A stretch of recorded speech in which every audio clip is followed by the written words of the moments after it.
You ever wake up thinking you own your morning, just to find your entire world turned upside down by a single phone call and the screech of cop tires? Because let me tell you, the day I ended up knee-deep in mud, arguing with the police and the queen of the HOA about a so-called pond, I sure as hell didn't have that on my bingo card. But that's life in Maplewood Lakes. Peaceful until it isn't, and then all bets are off. I'll never forget the sound of those sirens slicing through the quiet, bouncing off the water like some bad omen. I was out there by the pond, or, as I prefer, the reservoir, standing next to this big, humming pump, the hose slithering into a drainage ditch I'd dug the day before. I was sweaty, tired, and just hoping to finish before the mosquitoes really woke up. But the minute those cop cars showed up, I knew this was about to turn into a circus. "Sir, step away from the machine," barked the cop, just as I was trying to wipe the mud off my hands. I barely managed a morning officer before she arrived, Karen, in all her glory, marching across the lawn like she owned the place, arms folded, lips pursed, ready to unleash whatever storm she'd cooked up in the last 10 minutes. "That man is vandalizing HOA property. He's draining our pond," she hollered, and I swear if drama was an Olympic sport, she'd have taken gold. The officer turned to me, eyebrows raised. "We got a call about destruction of community property. Care to explain?" The pump was louder now, the water level dropping, mud appearing at the pond's edge, and something metallic, half-buried, catching the morning light. I took a breath. "Officer, this isn't a pond. It's a managed reservoir. I have legal documents." But Karen cut me off, her laugh sharp and mocking. "Oh, please, you think you own pond? That's community land. It's in our bylaws." For a split second, I almost let her have it, but then a loud crack from the pump, water swirling like something alive, and every eye turned to that muddy patch. That was the moment everything started unraveling. And honestly, if you told me a year ago I'd be defending my backyard with a stack of land surveys, I'd have laughed in your face. Let me back up a sec. I moved here after I retired, civil engineer, 32 years, and I wanted peace, nature, a little fishing, maybe some duck for company. The house was perfect, right on the edge of what everyone called the pond. There was even a weathered sign, Maplewood HOA Pond. No fishing, no boating, no unauthorized access. Didn't bother me at first. But then I met Karen. Picture this, sharp eyes, blonde hair set like a helmet, coffee mug that literally says, HOA Life chose me. She'd patrol every morning, snapping photos of long grass and visible trash cans, but God help you if you so much as looked at that pond. "Do you have permission to be there?" she'd ask, like she was deputized by the city itself. My first week fixing my mailbox, she rolled up, window down. "New resident?" she asked. "Yes, ma'am," I said, as polite as could be. "Just moved in." Her smile never touched her eyes. "Welcome to Maplewood Lakes. That's our community pond. No fishing, no swimming, no draining, no changes. Clear." I almost laughed, but I nodded. Crystal. But something about that pond always bugged me. Too deep for its size. Never flooded, never dried up. There's a rusted hatch half hidden in the reeds, with property of Maple County Water Authority stamped on it.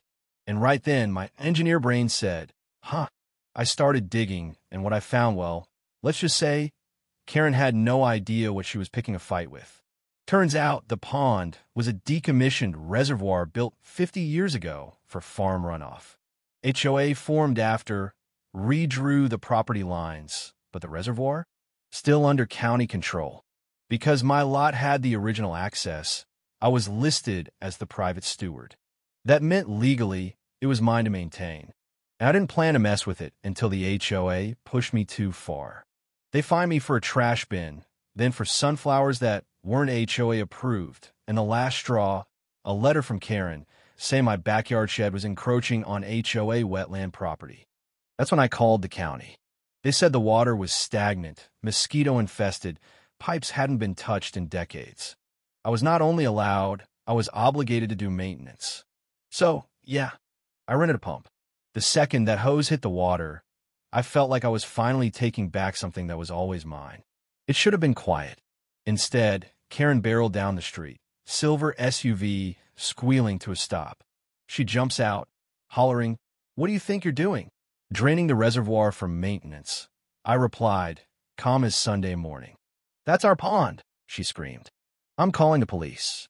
And like clockwork, 2 HOA board members showed up, phones out, whispering, pointing, and I thought, here we go. The water dropped, exposing mud nobody had seen in decades. Karen's pacing, shouting into her phone. Then the sirens.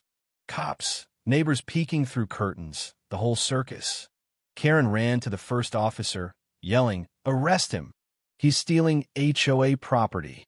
The officer asked for my side, and just as I started explaining, the pump cracked, water churning like something alive was under there.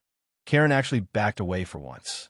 The officer put a hand on his flashlight, just in case. Then, out of nowhere, this old, rusted metal gate rose from the mud, chain wrapped in weeds.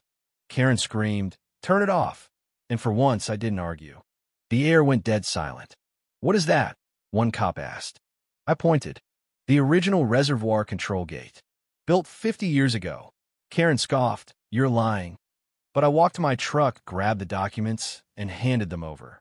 The cop read, "Reservoir 4B, built 1972, property of Maple County Water Authority, Steward, 154 Maplewood Lane." My address. Karen's face went sheet white. "That can't be right," she stammered. But the second cop said, "Actually, if these are legit, it means this isn't HOA property." Karen started sputtering, "But we maintain it. We paid for landscaping." I just shrugged. "You've been maintaining something that was never yours." The tension could have split a tree. The cop said it wasn't a criminal matter, and if there was confusion, take it up with the county. But Karen wouldn't quit. She was already on her phone, probably organizing an emergency HOA meeting. That's when Mr. Hughes, quiet guy, lives 2 doors down, stepped out and said, "Karen, he's been trying to fix that pond for months. Maybe let the man do his job for once." She turned on him, but for the first time, didn't have a comeback. The crowd was starting to take my side. The cops left. Karen glared daggers at me, stormed off. I checked the gate, noticed a little metal plate, Maple County Reservoir Maintenance. Inspection record, 1979. Hadn't been touched in 40 years.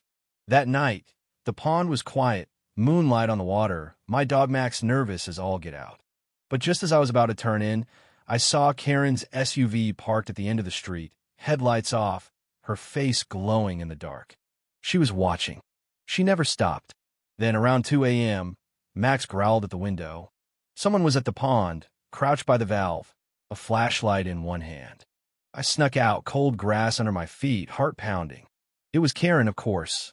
"What are you doing?" I barked. She jerked, nearly falling into the mud. "I could ask you the same," she snapped. "I'm gathering evidence for the board." "You're trespassing," I said. "You touched that valve, you could flood half the neighborhood." For the first time, she looked scared.